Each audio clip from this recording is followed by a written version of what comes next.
Ladies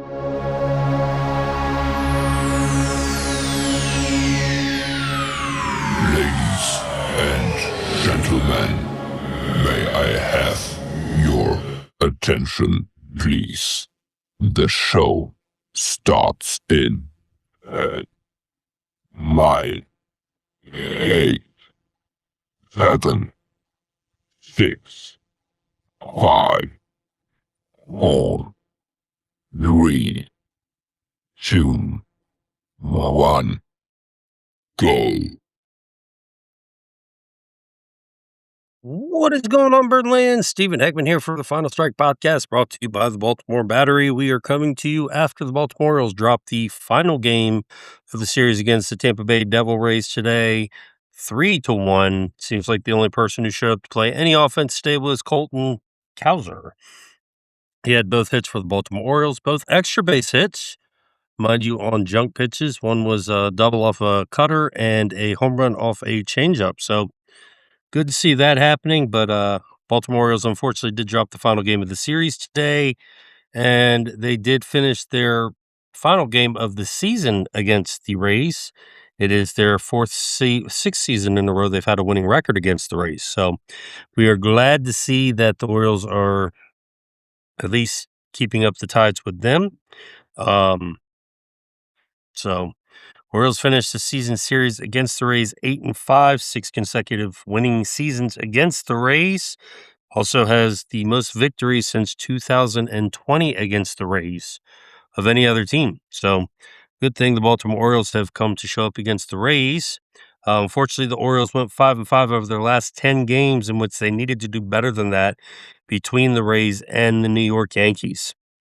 This sweep against the New York Yankees definitely was very difficult to endure, and unfortunately, might be a struggle to get things back on track. They are getting ready to head out on a 9-game homestand or 9-game road swing, so we'll see what happens there. At worst, they cannot do anything worse than 6-4. They have to do at least 7-3 is realistically what we're looking at. So, mind you, we're over on TikTok right now while we're recording this live, so everybody in the TikTok universe, thank you for joining in. We will be talking about the Baltimore Orioles here, some things. So if you have any questions pertaining to the Baltimore Orioles, playoff push, or anything that you'd like to know about, now's your opportunity to get them in, as we are recording the podcast for the Final Strike that will be going out later on tonight. So get your questions in while we're recording. We'll be glad to answer any questions pertaining to baseball. Okay, so I want to make sure we don't get any of those far out from left field questions that don't belong here. So welcome everybody on in. Glad to see you. I know the Orioles have had a roller coaster of a season, and they still continue to have a roller coaster of a season. I was talking to a buddy of mine, and we were trying to figure out what Alvarez is doing with the lineups. Yes, he is a first-year manager, but once again, as we've mentioned many a times here, the pedigree of what Craig Alvarez came in with, there's some questionable things that he is doing that leaves us wondering, what in the hell were we getting when we got this guy? Because he's supposed to be so far advanced from other people that we were looking at that we were willing to bypass getting veteran managers to bring this guy in. So what I mean by that, and we've talked about it in the future or down the past pertaining to this, and one of the reasons why the Baltimore Orioles are where they are, you take a look at today, the Baltimore Orioles are 4-7 when it comes to series in which they have an opportunity to sweep the other team.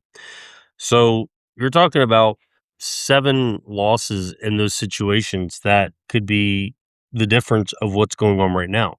They at least will be a game back after the end of today. So flip that around with those 7 losses and add them as victories, and you're talking about you're sitting pretty for a wild card spot. That's just there. You take that out elsewhere, and you're looking at other situations where the Baltimore Orioles in one-run games aren't much better. You look at some of the games that the Orioles lead the league in blown saves. And yes, they've won some of those games, but last time when I looked it up, a few weeks ago when we discussed this, the Baltimore Orioles had led the league with 19 blown saves. Even if you convert half of that, You're sitting there talking about 8 to 9 regular saves that get converted. Those are victories if you convert those. So once again, you're sitting yourself into a playoff position. Now, yes, Alvarez can't go out there and play the game himself. We understand that. But the way you're unrolling the bullpen, the way you're putting players in positions, the way you're putting out the lineup is what is causing a lot of this to actually be unfolding the way it is.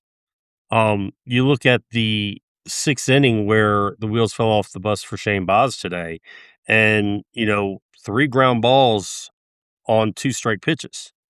The 1 ground ball just out of the reach of, Jackson Holiday, and I saw somebody sitting there saying that his range is not that good. It's not his range, you know, it matters of where you had him lined up defensively because, one step too far this way, one step too far that way, and you're talking about the difference between him getting that ball and the ball skirting under his glove like it did. Pete Alonso holding the runner on first. You go and look at that, and the play he dives to try and make the play on the ball, and the ball just misses his glove. You're talking about one step over instead of holding the runner on the bag, and you've got a double play. So these are the situations that I'm talking about that come into play here. Was the runner on first a threat to steal after Samuel Basallo had already thrown out 2 runners by the 6th inning? I doubt it. I mean, everybody has seen Sammy Basallo has a cannon for an arm. He threw out Simpson, who had 35 stolen bases already on the season, and it wasn't even close. So, I'm sorry, holding the runner on first there, I don't think was as big a priority as defensively being lined up to prevent the runner from moving forward. You're not gonna pick the guy off. I mean, it's just Shane Baz does not have the greatest of pickoff moves, and right there at the time, his play was designed to get the runner at the plate. I'd rather him be in a situation to turn a double play than play the runner on first. Even if he's just a step off the bag, he makes that play on the dive, and you're talking about a possible double play there. But in that situation, 2 strikes, 2 outs on all 3 of those hits, you're out of the inning either way. So you're looking at situations, small, minute details that are the difference between the Orioles winning and losing games. It's like the other night with the Pete Alonso home run that was called a foul ball. Anybody who knows anything about baseball, the yellow pole is called a fair pole. It's not a foul pole. It's a fair pole because it indicates the field of play where the fair play stops. Once it goes across that, it becomes foul territory. So it's the fair pole. That ball, I don't care how you look at it straight down the line. Yeah, it could appear that way, but there are plenty of angles that you look at. You could see that ball was in play. And yes, that one play particularly did not lose the game for us. But in that situation, especially with a team who went 0 for 19 in the series with runners in scoring position, that one play was significant because it changed the whole momentum of the game. Like the whole team's confidence, the whole team's energy just was deflated on that one play. And you could see it. It just was deflated on that one play. And when you get something like that in the middle of a playoff race, those small plays can be the determining factor that is going to make your team excel or your team collapse. And like I said, we went 5-5 on that road trip. You're talking about the team collapsing at the wrong time. You could not afford, let alone at home, to be swept by the New York Yankees. And what's worse is we end the season playing against the New York Yankees in New York. Our best hope at that point, with the way the Yankees have been playing, is that they've locked up a playoff spot. Now, there was an actual situation the other day, and it only lasted a day, where the Yankees, the Red Sox, and the Orioles all had the top 3 wildcard spots locked down. And then Tampa Bay had the top seed lockdown in the AL. I'd love to see 4 teams from the AL East go into the playoffs. That would send everybody into a shit fit. But that's here nor there. Back to what I was discussing. Craig Albertez needs to keep consistency right now. You have less than 35 games until the season's over. You cannot be switching around your lineup the way you're doing it. There's no reason that Colton Cowser, Dylan Beavers, and Tyler O'Neill are not playing every single day. There's no reason. Unless they're injured or unless they need a break. But this crap of bringing in a lineup one way and then bringing them in halfway through the game, that's not cutting it. You're just putting yourself in a situation where you're going to create an injury because the players aren't warmed up properly or ready to go into the game. So you're over preparing and you're also shortening your bench later on in the game. In a 1-0 game, if you've already shortened your bench because you've put people in the 5th inning because they switched from a right-handed pitcher to a left-handed pitcher or vice versa. If you go into extra innings in the 10th or the 11th inning and one of your players gets hurt and you've already switched players out by that point because they switched to a different reliever, you're talking about shortening your bench or putting a player into a position that they are not used to playing, or worst case scenario, not having a player be able to play a position. I more than likely have not going to see that, but that is a possibility that does happen. That's why I'm not a fan of this, well, 6th inning, let's go ahead and switch this player because this pitcher came in. No. Dylan Beavers is capable of playing every day. He's capable of playing against lefties and righties. He has a very good idea of what the strike zone is, what the strike zone isn't. It's one of the best things about Dylan Beavers. He has an awkward way of holding the bat. Yes. He has an awkward way of swinging the bat. Yes. But he has been productive in his career, and there is a reason he is where he is. He has the talent to fulfill it. Colton Cowser has proven with more consistent playing time, he's going to hit the ball. Look what he did today against a cutter, which he usually struggles against anything other than a fastball, 2-seamer, 4-seamer. There's a cut fastball, but cut fastballs seem to play more like a slider or even a heavy changeup. And he deposited that as for a double. His first double on a non-fastball pitch this year. His second hit was a home run off a changeup. Main reason we only had 2 hits today was Colton Cowser. The main reason we didn't get shut out was Colton Cowser. He's the only one who produced any offense for the Baltimore Orioles. He's the only one who was a base runner for the Baltimore Orioles today. He's the only reason we had any offense whatsoever. Poor Shane Baz has pitched his guts out for us. I mean, the guy's 4-13. He has an ERA that's just under 4 or just right at 4. And if I remember correctly, he's getting like the 4th worst run support in baseball. I mean, you got a guy going out there who goes 6 innings and gives up 2 runs. It's and doesn't win. It's ridiculous.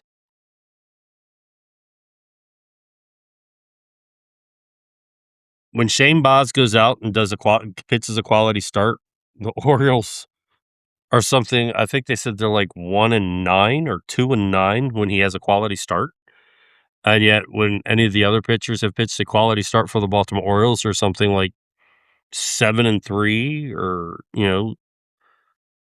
11-7, something weird like that. They have a winning record with all other pitchers who have a quality start, and they have a losing record when Shane Baz has a quality start. So the talent's there. He's proving he is worth the 5-year extension that was given. He's proving that he is everything that the Orioles wanted when they got him. So there's no reason that there should be any objection to having Shane Baz on our team and extending him to 5 years. He's just getting no offensive support.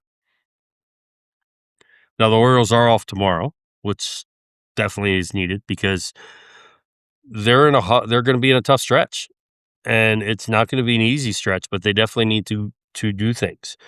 The other thing that's really got me and a few of my friends who've been talking grinding and scratching our head here is this kid Franklin that the Baltimore Orioles keep putting out there, and yet he's a rookie. He's now played 13, 14 games for the Baltimore Orioles, and yet you have Heston Kjerstad, who has some major league experience down in the minor leagues, swinging a pretty good bat. I mean, last weekend, by the end of the weekend, he had 11 home runs. He had 2 more home runs in the series against the Gwinnett Stripers. Let's see what he did this week. He was, batting .269, if I remember correctly. So his bats woke up. This guy was the number 2 pick overall in the draft in 2019 and never got an opportunity to fulfill his chances because COVID came around. Then you had, he had the bout with myocarditis. Then when he did get his opportunity to play in the big leagues, he got hurt. He came back, got a concussion. I mean, the guy's just had some bad luck, and it sucks because if he's not going to play for us, I've got a feeling this kid's gonna end up being the next, um, Kyle Stowers. I mean, I was a huge Kyle Stowers fan. I kept saying Kyle Stowers just needed the opportunity. He got the opportunity, goes to the Marlins, puts up a 25 home run, 80 RBI season, and makes the All-Star team. Case in point, here's Heston Kjerstad, who came into the draft as the best pure hitter coming out of that draft. A lot of people thought we overpaid for him and we drafted him too early, which, excuse me, is not true. I thought he was a perfect pick where we got him, and I think he was well worth what we got him for. But here we go. Let's see. Triple A, he's played 74 games, scored 33 runs. He has 81 hits in 74 games.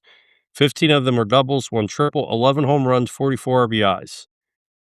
Now, he has struck out 77 times, so his strikeout numbers are a little bit higher than they used to, but he's batting .285, so he's brought that average up from where it was last week. That means he's brought his average up at least another 24 points. 26 points, I'm sorry, .026 points. He might look like a blonde sloth in the outfield, but the guy's bat is there.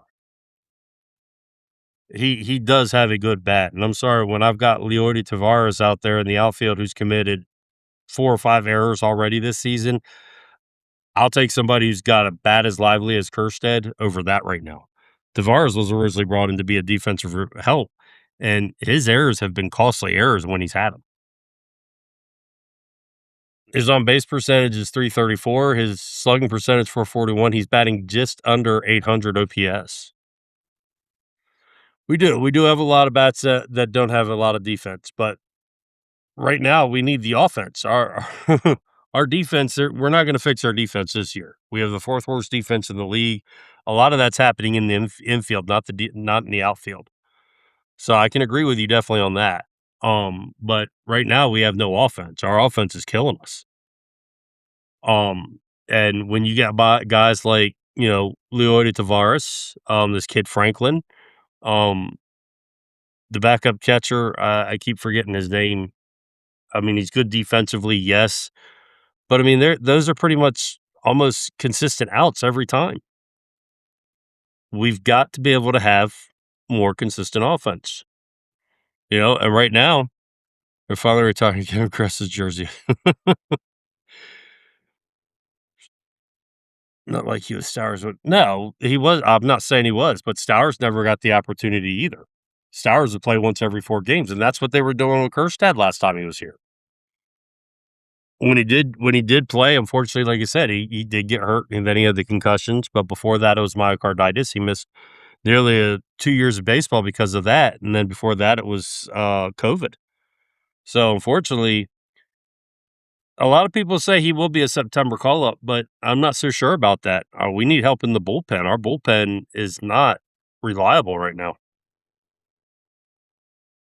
I do. I do hope he figures it out soon because I am a big fan of him. I was a big fan of Stowers, and Stowers has turned into a pretty serviceable player. Um, I just hate that we're losing people because we're not giving opportunities to them. I mean, now that Cowser's getting regular playing time, he's actually starting to figure some of these pitches that he was having problems out with. He's brought his average way up. It's nice to see that you give players the playing time, they're going to be able to succeed and do what they got to do. It's like, you know, you got Jackson Holiday, yeah, Colton Cowser. His home run was off a changeup today. His double was off a cutter. He's batting 214, but remember he was all the way down to 160 at one point this year, 164, 165. So he's come a long way from where he was. Now that he's getting the consistent playing time, he's able to actually make the adjustments that he needs. One person I've picked on, if anybody's listened to the Final Strike podcast this year, all year long, I have been riding Henderson's ass. And I was actually kind of proud to see the other day, there's a video of him actually talking to Pete Alonso and taking advice and pointers from Pete Alonso on his swing and his stance, which I'm actually glad to see because one of the things that frustrates me the most with the Baltimore Orioles, and it's frustrated me for the past 4 years, is this two hitting coach approach. I'm not for it. I agree. I agree. I just said that a few minutes ago. Colton Cowser, Dylan Beavers need to be in there every day. Samuel Basallo should be in there every day. If he's not catching, which he should be catching 4 to 5 times, he should be catching 4 times a week minimum. If we're playing 6 games a week, he should be catching 4 of them. If we're playing 7 games a week, he should be catching 5 of them. We're in a playoff stretch. These players were high draft picks. These players were put in the position they were put in for a reason. You're in a playoff race. If you're trying to make the wild card, these players should be playing every day. There's no excuse they're not. You're sending Kyle Bradish out there. You're sending Shane Baz out there all the time. We do. And actually, if I actually discussed this a couple weeks ago with Nathan from Full Count Chaos. We had him on the podcast. One of the things I said our biggest problem with the major league level from the minor league level is all our minor leagues are on the same level on what they want to do with the players. But once they get to the major leagues, there's no communication. Like once they're out of the minor leagues, the communication from the minors to the majors just stops because there's a whole different approach. I actually am surprised about that too. I'm surprised Cal hasn't stepped in more because I see him at a lot of the games, and it kind of makes me wonder how much information and how much support that Rubenstein's willing to allow him to do. Um, I know a lot of people are on the Elias thing, and one of the people I think we haven't heard from this year, ironically, which is strange because if anybody's followed Baltimore Twitter, now X, for the past 6 years, Adam Jones has been one of the most outspoken former players for the Baltimore Orioles. And last week and the week before, I had even said that I kind of believe he's being groomed to be the general manager. I think Adam Jones is going to be the general manager, and I think it's going to be named during the offseason. He's the only person who hasn't really spoken up about anything except a few weeks ago after the draft. He said he was in the right place doing the right thing. And that's about all we've seen or heard from him all season long. Usually Adam Jones has quite a bit to say, especially when the Orioles are in situations like they are now where they're not playing up to their potential or their offense isn't playing up to their potential. So it's quite interesting. So, I've found it really odd this year we haven't heard much from him, and last year he was hired as an assistant to Mike Elias. So, I would really be fine with Adam Jones as a general manager for the simple fact that he's a player.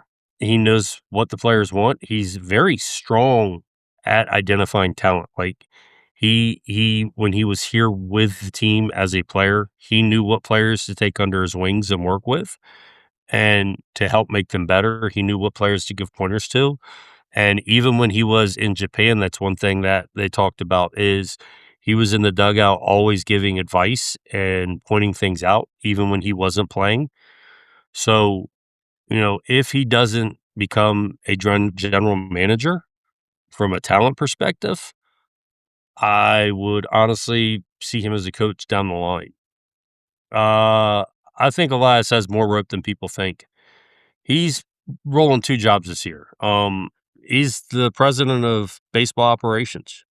He's really not the general manager, and I'm sorry, he did a excellent job getting what we needed this year, going into the season. He got us a closer. He has been horrible at replacing closers the past 3 years. The 2 closers he's brought in both times have screwed us. Helsley's pitched 17 games this year. He started off pretty good, but then the shoulder injuries came. He came back, wasn't so hot. I'd be surprised if we saw him this year at all. If he does come back, great, because Bautista is actually going to be starting a rehab assignment this upcoming week. So having Bautista and Helsley back would be a big boost to a bullpen that needs it. Um, um, but he got us the right-handed bat, and he got us the right-handed power hitters that we need. Um, Westberg going down was a big loss. Nobody could anticipate that. That was a hard fill. I think Kobe Mayo's actually done a pretty decent job in that position. CES has done a pretty good job coming into that position and helping out. Losing Jackson Holiday for the first 6, 8 weeks of the season was a big. So, I mean, there were some problems there, and then, you had the beginning of the season where the starting pitching staff, we had some problems with. Trevor Rogers went on the IL at one point. You had Dean Kramer on the IL twice. Chris Bassett went on the IL. You had Kyle Bradish miss a couple starts. So, I mean, you've had what started out as a strong point of the season was the bullpen has become the biggest liability of the season. You lost Zach Eflin for the year, which was a big loss. I kind of expected him to have a strong season. Those are things that you can't expect or anticipate. And we did have the depth at pitching. Brad Young has turned out to be a wonderful, wonderful gem out of nowhere. Cade Povich filled in admirably in 2 starts for us this year. Albert Suarez pitched decent for us when we needed him to. Um, Dietrich Enns, that's probably the biggest mistake I think was made is DFAing him and then bringing him back and not bringing him up to the bigs. Yeah, yeah. Except CES also has 3 years of major league experience in front of him too. So he played with the Reds for a few years before being sent down to the minors. I his biggest problem is, I mean, the guy has 20 homer potential, 20 and 30 home run potential. Bradish is an ace. Bradish is an ace in the making. Before his Tommy John surgery, he was 22 of 24 starts. He had done three innings or less, or 3 runs or less in his starts, and I think he had like 17 quality starts in 24 outings. Uh, these last 3 outings have not been Bradish esque, but that's normal. He hasn't pitched in 2 years, so I think he's kind of hit a little wall. But I think that'll be all right. I think he'll be fine. He's not pitched horribly, but he's not pitched up to expectations. This past season was the first time he's actually had a full off season of normal preparation for the season in 3 years. So, between Boz and Bradish, I think we have a good thing going on. I think we're going to have a good 1-2 punch with them. Young, going to be your third starter. You're going to have to find a 4th and 5th starter. Yep, that's exactly right. Boz has the 4th fewest run support in the league.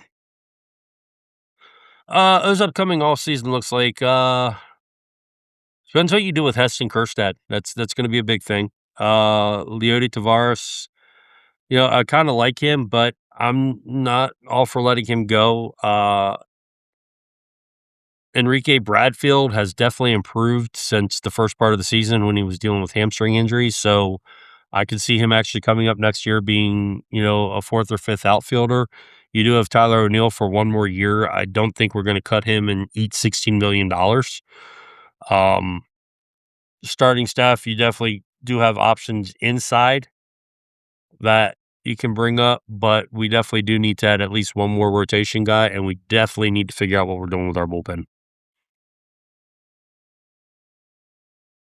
Yeah, I don't believe they're gonna be 2027 baseball. I really don't.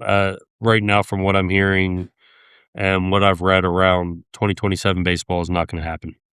They're so far apart on things. The players want a salary floor, the owners want a salary cap, and yet you can't get them to meet in the middle on that. I mean, it's obvious they both want the same thing, just in a different way.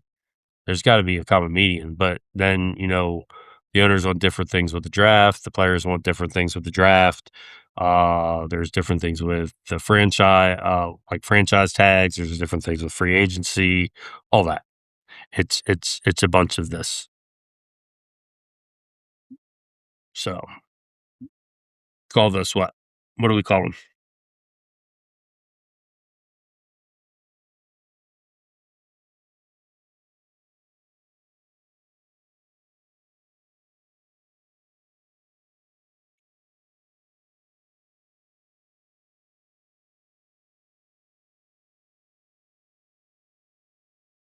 Alrighty. Well, we're gonna wrap up here. It's been fun. This is probably gonna be a regular thing on Sundays. Also hearing that there's no baseball in 20 I don't think we'll go 2 years without baseball. There definitely will be baseball in 2028. It's just this is gonna be worse than the '94 lockout. It's gonna be harder to get the fans back. I don't think Albie's over his head. I think Albie's just not listening to the players. And that's the biggest thing. He doesn't have roles for players, and in the bullpen, that's your biggest area where you definitely have to have roles sorted out.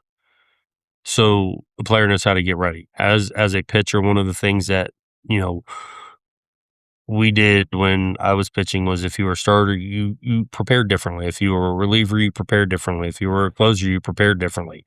Those things go a long way in determining how you prepare for a game and how you prepare to get ready for a game. You know, you just can't, like Tyler Wells, you had him long relief, you had him short relief, you had him setup, then you had him closing. You have no way of determining what way to get ready for a game. If you're going to be a long reliever, you have to prepare differently. If you're going to be a closer, you have to prepare differently. And things like that are problems. Things like that are going to determine how your player reacts and if he's ready to pitch when called upon.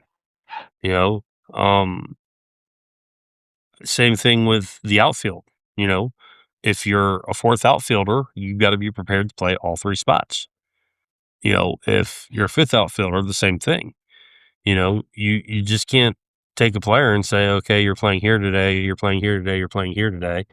And then the next day, oh, okay, you're not going to play for 2, 3 days. And the next day, okay, you're going to play here, you're going to play here, and we're going to move you into first base today. And you can't do that shit. These are professional players getting paid to play, and they're getting paid to play certain ways. You've got to, in a certain aspect, you've got to tell them, what they're doing. You just can't surprise them at the last minute. And that's a big thing, and it does cause problems. There's continuity problems there. Just like you should not be rolling out a different lineup every single day. What works is what works. Don't change what works. You change what doesn't work. And that's the problem. Albie's not changing what doesn't work.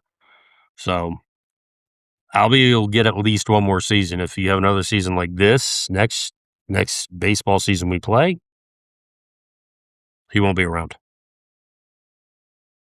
He will not be around. Um, I really do hope there is baseball in 2027. But when the Dodgers keep doing the shit they're doing, I don't know how you can say, "Let's play baseball next year," because it's almost like teams are just letting them get away with it. Because how can you compete with it? They're literally trading away every player they have that's a top prospect. They're spending literally all the money they can. And, I'm sorry, not to pick on the Orioles, not to pick on teams like the Marlins and, even the White Sox and the Diamondbacks, but how can you compete, you know, when they're shelling out $1.7 billion between four players and your team doesn't even have a payroll accumulating $1.7 billion for the whole team? How do you compete with that? So anyway, we're gonna wrap up. It's gonna be a regular Sunday thing. Usually we come on around 6 p.m. Eastern time. So that's when we do our podcast generally every week. We're gonna start doing live on TikTok so we can actually start getting questions from you all and answer them live on the podcast. When the podcast is edited and put on the air, you're all gonna be able to see it and questions will be posted. Podcast will be aired anywhere you can find podcasts at. Also, you can find the videos on YouTube and you can listen to the podcast on YouTube as well. So, I want to give a big shout out to everybody who joined today. Thank you so very much. It's been fun. I love talking baseball and the Orioles with everybody. It's a great thing to do. Even as hard as the season's been, it's still enjoyable, especially when you get to share it with fans, and see how people are frustrated with it. Big shout out to the Baltimore Battery. Obviously, I wouldn't be here without them. Don't forget to check us out at TikTok. Obviously, you found us here, but we are also on Twitter, or X, formerly Twitter, same tag handle at the Be More Battery. You can also check out our website, thebaltimorebattery.com, where we have numerous articles. We'll have a bunch coming out within the next couple of days. We've had a bunch come out over the past week. So go check out what we've got going on there. Articles are posted on Facebook and Twitter regularly, so you'll be able to find them there as well. But you can always go to thebaltimorebattery.com, check out all the different writers we have and what we do there. Big shout out to our sponsor, uh, Advanced Mobility Solutions, formerly Scooters for Rent. If you're ever down in the Maryland, Delaware, Eastern Shore area and looking for mobility products, don't forget to check out Advanced Mobility Solutions. They do have mobility scooters, electric, manual, and beach wheelchairs. Also, they have lift recliners, one of the only companies in the area that do lift recliners for the houses, condos, and hotels. You can reach them at 302-280-6203. Please tell them Stephen from the Final Strike sent you. And until next time, Birdland, please remember to keep the beer cold. Always keep rooting for the Baltimore Orioles. And peace out. We'll catch you on the other side.